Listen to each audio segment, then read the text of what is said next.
कभी आपने सोचा है इस धरती पर ऐसी कौन सी जगह है जहां आज तक कोई इंसान नहीं पहुंच पाया? ना किसी वैज्ञानिक ने, ना किसी पर्वतारोही ने, और शायद कोशिश करने वालों ने भी डर के मारे हार मान ली। हाँ, मैं बात कर रहा हूं कैलाश पर्वत की। तिब्बत में स्थित समुद्र तल से लगभग 22,000 फीट ऊंचा यह पर्वत दुनिया के सबसे रहस्यमयी पर्वतों में से एक है। हिमालय की कई चोटियां फतह की जा चुकी हैं। एवरेस्ट, K2, अन्नपूर्णा, कितने ही पर्वतारोहियों ने अपनी जीत का झंडा गाड़ा है, लेकिन कैलाश आज तक कोई वहां तक नहीं पहुंच पाया। अब सवाल है क्यों? क्योंकि कैलाश पर्वत सिर्फ एक पहाड़ नहीं है, ये कई धर्मों की आस्था का केंद्र है। हिंदू धर्म में यह भगवान शिव का निवास माना जाता है। जैन धर्म में इसे पहले तीर्थंकर ऋषभदेव की तपोभूमि कहा गया। बौद्ध और बोन धर्म में भी इसकी पूजा होती है। यानी 4 बड़े धर्म एक ही पर्वत को पवित्र मानते हैं, और शायद इसी वजह से इसे कोई छूने की हिम्मत नहीं करता। किंवदंतियों के अनुसार कैलाश पर चढ़ने की कोशिश करने वाला कभी जीवित वापस नहीं लौटता। कहा जाता है कि जो भी ऊपर बढ़ने की कोशिश करता है, अचानक मौसम बदल जाता है। आंधी, बर्फीला तूफान या रहस्यमयी ऊर्जा उसे नीचे आने पर मजबूर कर देती है। कुछ कहानियों में तो ये भी कहा गया है कि लोग ऊपर चढ़ते हुए बूढ़े हो जाते हैं और उनकी उम्र अचानक बढ़ जाती है। सुनने में यह कहानी लगती है, लेकिन यहाँ विज्ञान भी चुप नहीं बैठा। वैज्ञानिक कहते हैं कि कैलाश पर्वत की आकृति बिल्कुल पिरामिड जैसी है। इतनी परफेक्ट समरूपता कि लगता है जैसे किसी ने इसे तराशा हो। कुछ रिसर्च तो यहाँ तक कहती हैं कि यह पृथ्वी की ऊर्जा धुरी है, यानी पूरे ग्रह की सकारात्मक और रहस्यमयी ऊर्जा का केंद्र। इसीलिए इसे एक्सिस मुंडी भी कहा जाता है।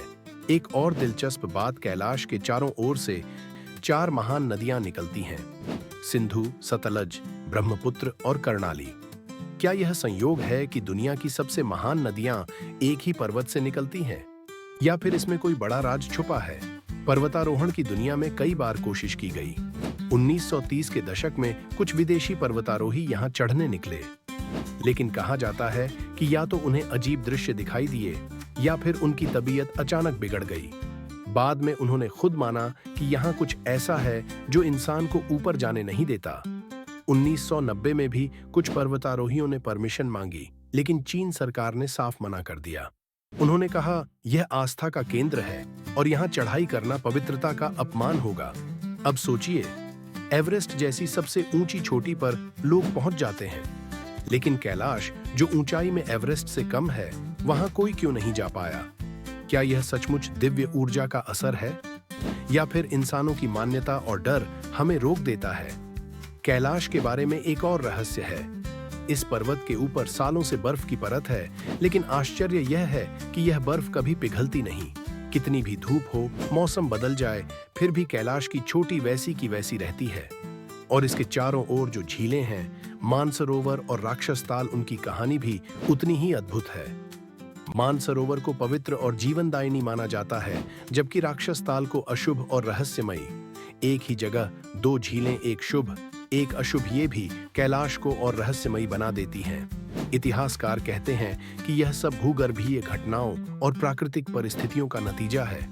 लेकिन सवाल ये है कि पूरी दुनिया में सिर्फ यही पर्वत इतना परफेक्ट पिरामिड क्यों दिखता है, और क्यों आज तक किसी ने इसे जीतने की कोशिश पूरी नहीं की? शायद जवाब यही है कि कैलाश सिर्फ चढ़ाई के लिए पहाड़ नहीं है, यह आस्था, रहस्य और ऊर्जा का संगम है। लाखों लोग यहाँ कैलाश मानसरोवर यात्रा करते हैं। वे पर्वत की परिक्रमा करते हैं, लेकिन कोई उसकी चोटी को छूने की कोशिश नहीं करता, और शायद यही इसे खास बनाता है। तो अब मैं आपसे पूछता हूँ, क्या कैलाश पर्वत पर सचमुच कोई दिव्य शक्ति है जो इंसानों को ऊपर नहीं जाने देती, या फिर यह सब डर और कहानियां हैं जिनसे हम बंधे हुए हैं? कमेंट में लिखिए शक्ति या कहानी। और अगर आप चाहते हैं कि भारत और तिब्बत के और भी रहस्यों की कहानियां आप तक पहुंचती रहें, तो चैनल को सब्सक्राइब जरूर कीजिए, क्योंकि सफर अभी लंबा है और रहस्य अनगिनत।